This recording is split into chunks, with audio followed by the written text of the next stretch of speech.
In order to discuss prostitution, there needs to be good understanding of choice.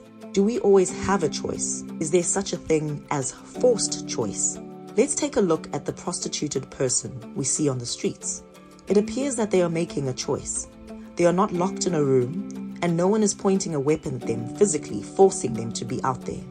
They are performing sexual acts in exchange for money, and that is the definition of prostitution.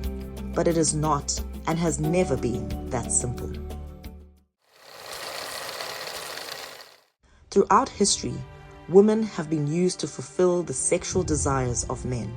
As people began to expand and conquer lands, the raping of the local woman was a prize to satisfy the lusts of the victor. At times, prostitution was tolerated to prevent men from falling into the greater evils of rape and sodomy.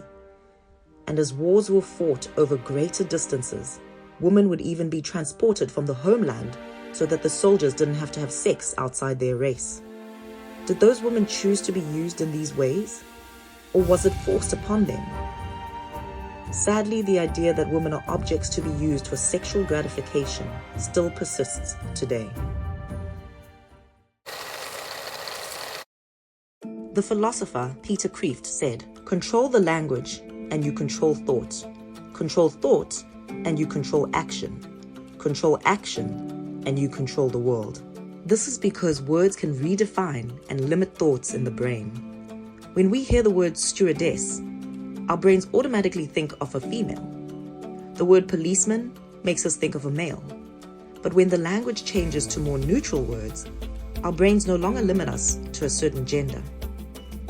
Changing the language in order to be more inclusive is fair, but sometimes the language changes in order to influence people regardless of any real change.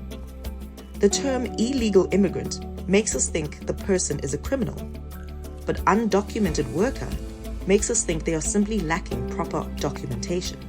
But calling someone an undocumented worker does not suddenly change their legal status. In a similar way, those who want to reframe the way people think about prostitution are changing the name. With the word prostitution, our brains associate words like disease, drug addiction, outcasts of society, or perhaps even the glamorous outward appearance of escorts. Certain activist groups trying to control the narrative are changing the language to sex work. With this language, they are promoting ideas of economic independence and empowerment. This new wording moves our ideas from prostitution is an act of desperation to the idea that sex work is a chosen occupation. But regardless of what terms are used, the question still remains, is it even a choice? The definition of choice is the right, power, or opportunity to choose. Choice always exists, even when neither outcome is desired. If faced with the choice between letting your children go hungry or selling your body for sex to put food on the table, many people would make the choice to sell their body. These types of choices are no longer choices of freedom, but forced choices. People are forced into the prostitution system, if not physically, then economically. The truth is, the prostitution system exists so that the sex buyer can satisfy their own sexual desires. It is the renting of another's body for the buyer's pleasure. It has always been about the buyer, not the choice or empowerment of the person who is being used. And this will not change simply because the language has. Some of the language changes claiming to be feminists and human rights activists are calling for full decriminalization or legalization of the prostitution system. Under full decriminalization, the prostituted person is not criminalized, but neither are the sex buyers, pimps, brothel keepers, or other third parties. Everyone and everything is allowed because nothing is illegal.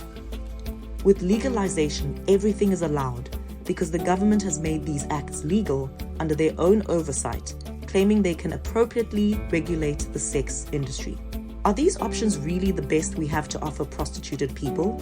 Have we given up on creating better job opportunities, the hope of a better life, a life where people aren't forced to sell their bodies to survive? Declaring the prostitution system work might make it more palatable for us, but does it make it better for the people trapped in the system?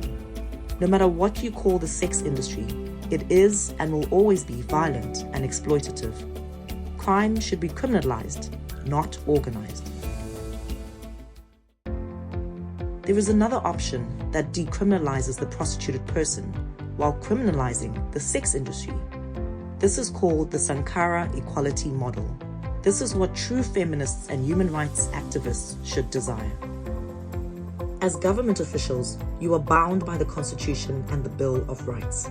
Here it states, everyone has inherent dignity and the right to have their dignity respected and protected. If sexual exploitation and prostitution do not inherently treat people with dignity, then changing the term to sex work will not make it any more dignified. Instead of making something sound better, let's do better. Dignified citizens deserve exit programs, rehabilitation, and dignified job opportunities, not rebranded prostitution. That is why you should say no to anything that keeps a citizen in an undignified position.